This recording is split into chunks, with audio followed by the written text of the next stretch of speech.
नमस्कार दोस्तों, स्वागत है आप सभी का एक और वीडियो में। आज हम जानेंगे इन्वेस्टर के बारे में, यानी कि निवेशक कितने प्रकार के होते हैं और अगर मार्केट में या अन्य क्षेत्रों में कैसे काम करते हैं। अगर आप स्टॉक मार्केट में रुचि रखते हैं तो ये वीडियो आपके लिए बहुत खास होने वाला है। ठीक है, यानी कि अगर आप स्टॉक मार्केट में काम करते हैं तो इन्वेस्टर के बारे में समझना आपके लिए बहुत ज़रूरी है। ठीक है, तो सबसे पहले समझते हैं हम लोग इन्वेस्टर। ठीक है, इन्वेस्टर क्या होते हैं? इन्वेस्टर क्या होता है, आप इसको एक एग्जांपल के माध्यम से समझिए। ठीक है, कि आप अगर किसी व्यक्ति के माना कि अगर आपने किसी व्यक्ति ने आपको पैसा मांगा, ठीक है, यानी कि उसने बोला कि मुझे कुछ रुपये अर्जेंट है, यानी कि 20-30 हज़ार रुपये। ठीक है, मुझे कुछ रुपये की ज़रूरत है तो आप मुझे दे सकते हैं। तो आपने उसको दिया, ठीक है, और आपने उस व्यक्ति को बोला कि मैं जो अमाउंट आपको देने वाला हूँ उसमें मुझे हर महीने 10% के हिसाब से हर महीने आपको मुझे देना होगा। ठीक है, ब्याज के तौर पर। तो उस आदमी ने जिसको पैसा दिया, ठीक है, तो उसका क्या हुआ, एक प्रकार से इन्वेस्टमेंट होता है। ठीक है, क्योंकि उस इन्वेस्टमेंट से जब उसने पैसा दिया दूसरे व्यक्ति को तो उसके बदले में उसको कुछ रिटर्न मिल रहा है, तो उसको आप बोलेंगे इन्वेस्टमेंट, उस व्यक्ति के ऊपर इन्वेस्टमेंट। ठीक है, और जो व्यक्ति उसमें पैसा लगाया उसको बोलते हैं इन्वेस्टर। ठीक है, तो इन्वेस्टर कितने प्रकार का होता है ये सब भी जानना बहुत ज़रूरी है। तो सबसे पहले समझते हैं इन्वेस्टर कई प्रकार के होता है। ठीक है, सबसे पहले समझते हैं रिटेल इन्वेस्टर के बारे में। क्या है? Retail investor. रिटेल इन्वेस्टर, ठीक है, ये भी कि एक प्रकार से समान आदमी होते हैं, या कोई कंपनी भी हो सकती है, कि छोटे मोटे कंपनी। ठीक है, जो अपने व्यक्तिगत पैसे को किसी ऐसी जगह, ऐसे एसेट क्लास में निवेश करते हैं जो उसको रिटर्न मिल सके। आप इसको नॉर्मल सरल भाषा में इसको समझें तो रिटेल इन्वेस्टर ऐसे सामान्य लोग होते हैं जो अपने व्यक्तिगत पैसे से निवेश करते हैं। जैसे कि हो गया नौकरी करने वाले लोग, एक स्टूडेंट भी हो सकता है, छोटे व्यापारी, ये सब जो लोग होते हैं इन्वेस्टर होते हैं और रिटेल इन्वेस्टर कहलाते हैं। इनके पास क्या होता है कि कम पूंजी होती है। ठीक है, और अपना पूंजी जो लगाते हैं, पैसा लगाते हैं, इन्वेस्ट करते हैं, वो मोबाइल ऐप के माध्यम से, ठीक है, या ऑनलाइन प्लेटफॉर्म के माध्यम से इन्वेस्ट करते हैं। यानी कि और इनका जो मोटिव रहता है वो लॉन्ग टर्म के लिए भी हो सकता है और शॉर्ट टर्म के लिए भी हो सकता है। ठीक है, आप इसको जैसे इस तरह समझिए, अगर कोई व्यक्ति, ठीक है, अगर कोई व्यक्ति 5,000 रुपये किसी कंपनी के शेयर को खरीदता है और वो शेयर जब उसने खरीद लेता है तो वो क्या हुआ, एक प्रकार से रिटेल इन्वेस्टर है। ठीक है, ना उसके पास ज़्यादा पैसा होता है, ना ज़्यादा पूंजी होती है, मीडियम साइज में होती है। ठीक है, आप उसको बोलेंगे क्या, रिटेल इन्वेस्टर। दूसरा क्या होता है कि इंस्टीट्यूशनल इन्वेस्टर, ठीक है, यानी कि संस्थागत निवेशक, या कोई कंपनी भी हो सकती है इसमें, बड़ी बड़ी कंपनी, उसको इंस्टीट्यूशनल इन्वेस्टर की कैटेगरी में आते हैं। ये क्या होता है कि इंस्टीट्यूशनल इन्वेस्टर बड़ी बड़ी संस्थाएं होती है, ठीक है, जो करोड़ों रुपये में निवेश करती है। जब वो मार्केट में करोड़ों रुपये इन्वेस्ट करती है तो आपको मार्केट में अप ट्रेंड, ठीक है, मतलब कि मार्केट में बड़ी मूव देखने को मिलता है। ये जो इंस्टीट्यूशनल इन्वेस्टर होते हैं वो बहुत बड़ी बड़ी कंपनी हो सकती है, संस्था हो सकती है, ठीक है। एग्जाम्पल के लिए आप ले सकते हैं, जैसे एग्जाम्पल में आपका आ जाएगा बैंक, ठीक है, आपका आ जाएगा mutual fund companies, insurance companies, ठीक है, और पेंशन फंड, ये सब जो बहुत बड़ी मात्रा में जो वैसा बहुत बड़ी बड़ी कंपनी होती है, ठीक है, ये सब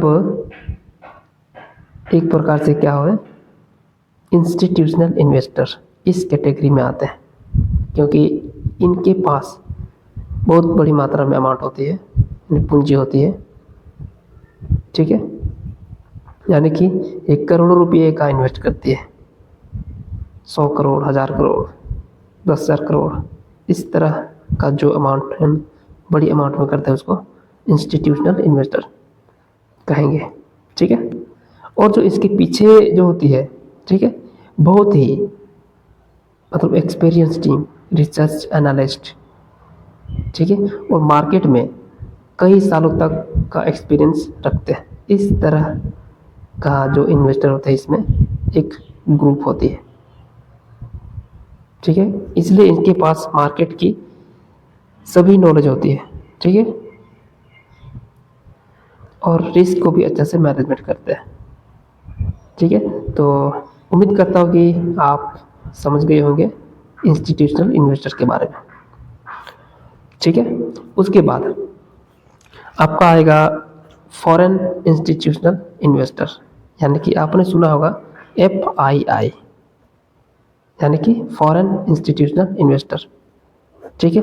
और एक होता है DII, यानी कि डोमेस्टिक इंस्टीट्यूशनल इन्वेस्टर, ठीक है। आपको नाम से ही पता चल जाता है कि फॉरेन मतलब कि ऐसी विदेशी कंपनियां, या ऐसे विदेशी कंपनी भी हो सकती है, लोग भी हो सकते हैं जो इंडियन मार्केट में इन्वेस्ट करते हैं, उसको हम लोग बोलते हैं फॉरेन इंस्टीट्यूशनल इन्वेस्टर, ठीक है। इसमें भी आपका आ जाएगा जैसे विदेशी म्यूचुअल फंड, ठीक है। दूसरा आ जाएगा आपका विदेशी बैंक जो इंडियन मार्केट में इन्वेस्ट करते हैं, या आप बोल सकते हैं एक रिटेल इन्वेस्टर भी हो सकता है फॉरेन कंट्री का, ठीक है। इस तरह का जो इन्वेस्टर होता है क्या कहलाता है, मतलब कि फॉरेन इंस्टीट्यूशनल इन्वेस्टर कहलाते हैं, ठीक है। जब FII इंडियन मार्केट में इन्वेस्ट करते हैं तो मार्केट ऊपर भी जा सकता है। अगर FII अपना पैसा को स्क्वायर ऑफ करते हैं या निकालते हैं, यानी कि एग्जिट करते हैं, तो मार्केट में गिरावट देखने को मिल सकता है, ठीक है। उसके बाद क्या आता है डोमेस्टिक, आपको नाम से पता चलता है कि डोमेस्टिक मतलब घरेलू, मतलब कि इंडियन कंपनी या इंडियन म्यूचुअल फंड की कंपनीज या इंडियन बैंक, भारतीय बैंक, ये सारी जो संस्था होती है, कंपनी जो होती है, सब इंडिया का होता है, ठीक है, और इसमें इंडियन मार्केट में इन्वेस्ट करते हैं, तो इसको क्या बोलेंगे, डोमेस्टिक इंस्टीट्यूशनल इन्वेस्टर। इनके पास भी मतलब कि एक टीम होती है, रिसर्च टीम, एनालाइज करने वाला, ठीक है। इसीलिए जो डोमेस्टिक इंस्टीट्यूशनल इन्वेस्टर होते हैं वो मार्केट को एक तरह से आप समझ सकते हैं कि बैलेंस रखते हैं। ठीक है, इसमें आपका आ जाएगा डोमेस्टिक इंस्टीट्यूशनल इन्वेस्टर में आपका LIC कंपनी, म्यूचुअल फंड की कंपनीज, इंडियन बैंक जो भारतीय बैंक होते हैं, ये सारी कंपनी, ये सारा बैंक, या आपने सुना होगा इंश्योरेंस कंपनी जैसे LIC लाइफ इंश्योरेंस कंपनीज। ठीक है, ये सब कंपनी अपना सारा पैसा कहाँ लगाती है? स्टॉक मार्केट में। ठीक है, तो आप समझ गए होंगे कि डोमेस्टिक इंस्टीट्यूशनल इन्वेस्टर यानी कि DII क्या होता है। ठीक है, उसके बाद हम लोग समझते हैं कि लॉन्ग टर्म इन्वेस्टर। ठीक है, लॉन्ग टर्म इन्वेस्टर, इसमें आपका DII भी आ जाएगा। ठीक है, आपका FII भी आ जाएगा, या रिटेल इन्वेस्टर भी आ सकता है। ठीक है, अगर इन सब का सोच अगर लॉन्ग टर्म के लिए है तो वो लॉन्ग टर्म के लिए इन्वेस्ट करेंगे। ठीक है, इसका जो लॉन्ग टर्म का इन्वेस्ट करने का जो तरीका होता है, या लॉन्ग टर्म जो इन्वेस्टर होता है इनका जो मोटिव रहता है, उसका जो माइंडसेट होता है मतलब लंबा सर्वाइव करने के लिए होता है। ठीक है, मतलब लंबा टाइम देने के लिए सोचते हैं मार्केट में, या कहीं भी इन्वेस्ट करते हैं, कोई भी एसेट क्लास है तो उसका जो विजन होता है लॉन्ग टर्म के लिए होता है, मतलब लंबी अवधि या लंबे समय के लिए होती है। ठीक है, इसमें आपने सुना होगा, एक आपने पढ़ा होगा जरूर। ठीक है, जो कंपाउंड इंटरेस्ट, ये कंपाउंड इंटरेस्ट, ठीक है, इसका फार्मूला आपको जरूर याद होगा कि A इज इक्वल टू, ठीक है, A is equal to P plus R/N to the power NT। ठीक है, जो कंपाउंड इंटरेस्ट का मतलब इसको फ़ायदा मिलता है वो बहुत बढ़िया से इसको मिलता है लॉन्ग टर्म इन्वेस्टमेंट करने वाले इन्वेस्टर को। लॉन्ग टर्म का जो इन्वेस्टमेंट होता है वो कई सालों तक चलता है, जैसे 5 साल, 10 साल, 20 साल, आप जितना लंबा आप खींच सकते हैं उसके हिसाब से आपको इसमें आप इन्वेस्ट कर सकते हैं। ठीक है, आप जितना ज़्यादा इसमें टाइम, आप जितना ज़्यादा टाइम देंगे उतना ही आपको रिटर्न मिलता है। ठीक है, तो उम्मीद करता हूँ कि लॉन्ग टर्म इन्वेस्टमेंट के बारे में आपको, या लॉन्ग टर्म इन्वेस्टर का जो सोच होता है उसके बारे में समझ गए होंगे। ठीक है, अगला पॉइंट है शॉर्ट टर्म इन्वेस्टर। ठीक है, यानी कि आप इसको हिंदी में बोलते हैं अल्पकालीन निवेशक। ठीक है, इसका जो उद्देश्य रहता है या इसका जो मोटिव रहता है कम समय के लिए होता है। ठीक है, जैसे कि एक दिन, एक सप्ताह, एक महीना। ठीक है, बस इतना ही। और इसका क्या है कि रेगुलर इनकम कमाना, कुछ ना कुछ हमको रिटर्न मिलता रहे। ठीक है, इसमें भी आपका दोनों आ जाएगा, यानी कि शॉर्ट टर्म यानी कि FII, DII या रिटेल इन्वेस्टर। डिपेंड करता है कि वो किस तरह से इन्वेस्ट करते हैं, कि लॉन्ग टर्म विजन रखते हैं कि शॉर्ट टर्म विजन रखते हैं। ठीक है, डिपेंड करता है कि FII भी इन्वेस्ट करते हैं या DII भी इन्वेस्ट करते हैं और रिटेल इन्वेस्टर भी इसमें इन्वेस्ट करते हैं। डिपेंड करता है कि उसको अगर शॉर्ट टर्म के लिए करेंगे तो उसको जल्दी जल्दी पैसा कमाने की इच्छा होती है। ठीक है, इसलिए दोनों आ सकते हैं इसमें। उसके बाद आता है आपका वैल्यू इन्वेस्टर। Value investor. ठीक है, इसमें जो वैल्यू इन्वेस्टर होता है, इसमें क्या होता है कि जो वैल्यू इन्वेस्टर होता है, ठीक है, यानी कि वैल्यू मतलब कि ऐसे इन्वेस्टर, ठीक है, ऐसे इन्वेस्टर जो मतलब जिस ऐसी कंपनी को ढूंढते हैं या अपनी ऐसी कंपनी के शेयर्स को ढूंढते हैं जिसकी कीमत कम कीमत पर मिल रही हो और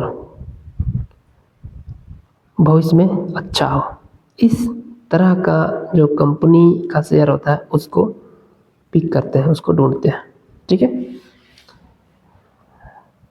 इसमें जो आता है वैल्यू इन्वेस्टर में, ठीक है, आपका जो इन्वेस्टर होते हैं वो देखते हैं कि कंपनी कितने मजबूत है।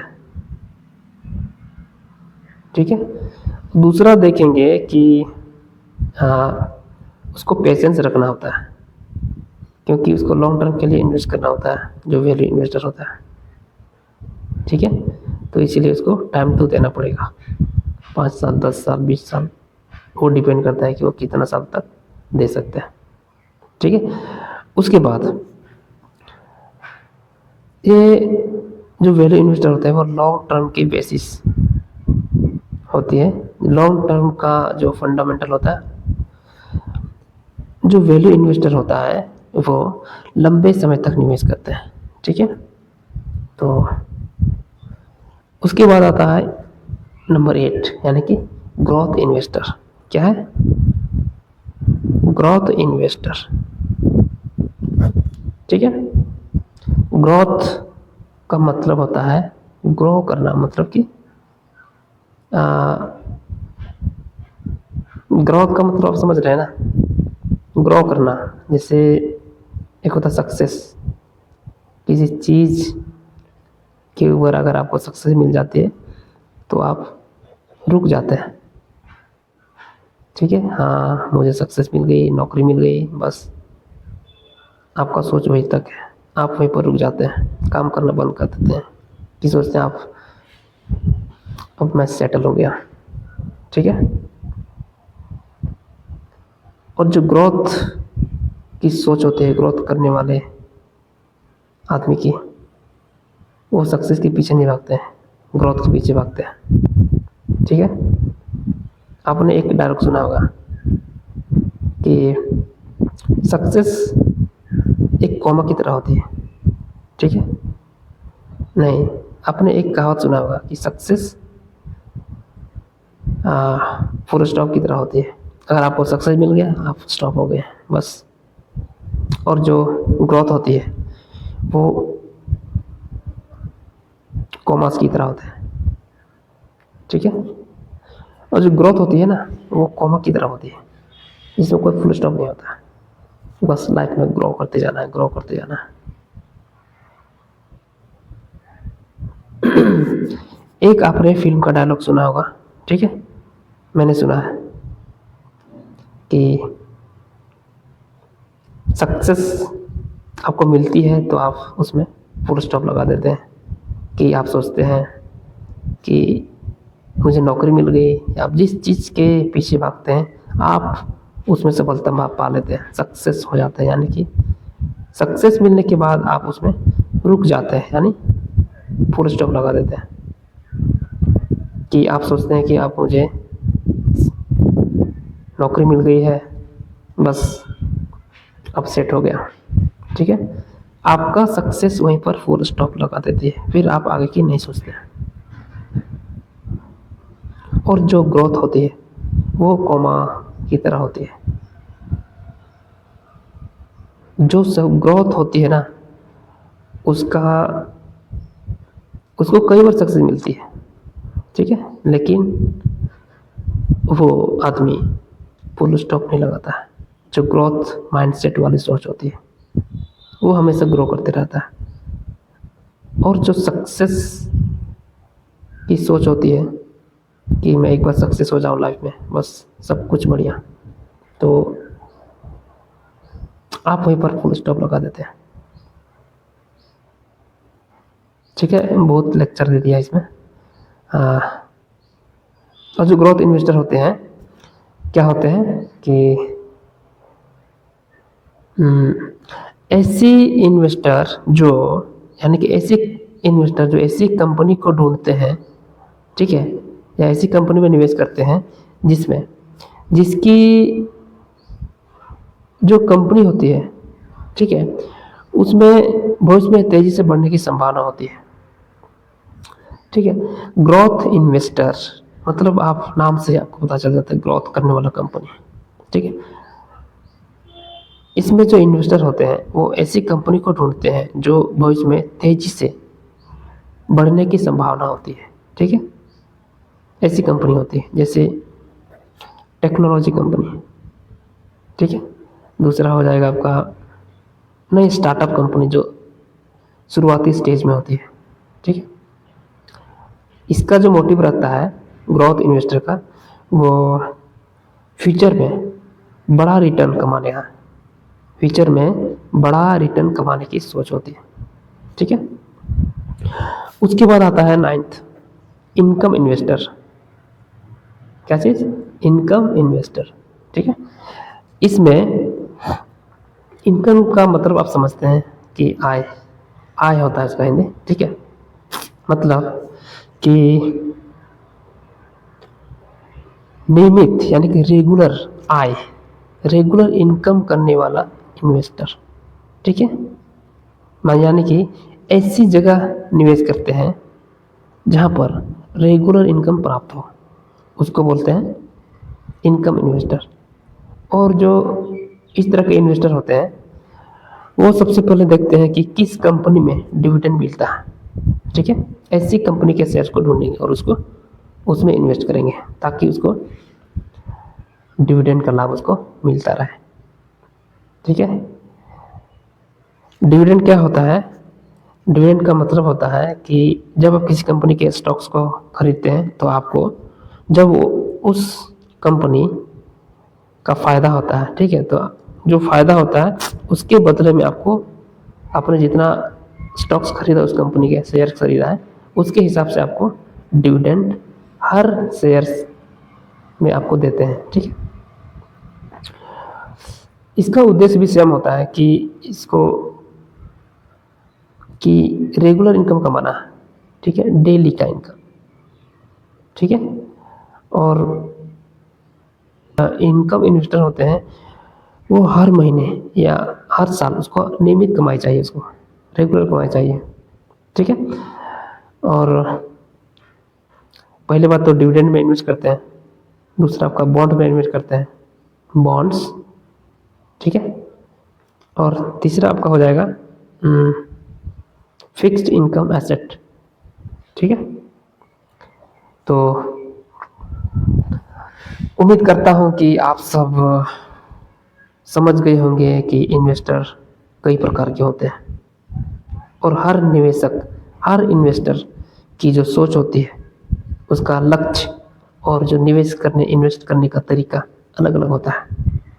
ठीक है, कुछ लोग लंबे समय के लिए यानी कि लॉन्ग टर्म के लिए इन्वेस्ट करते हैं और कुछ लोग शॉर्ट टर्म के लिए इन्वेस्ट करते हैं, यानी कि जल्दी जल्दी पैसा कमाने की चाह होती है।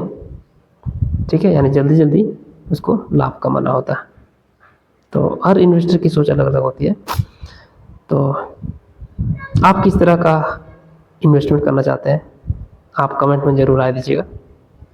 और अगर आप स्टॉक मार्केट में सक्सेस होना चाहते हैं तो सबसे पहले ये समझिए कि आप किस प्रकार का इन्वेस्टर बनना चाहते हैं। ठीक है, तो आज के लिए इतना ही। उम्मीद करता हूँ कि आप सब समझ गए होंगे और जितना मैंने समझाने की कोशिश की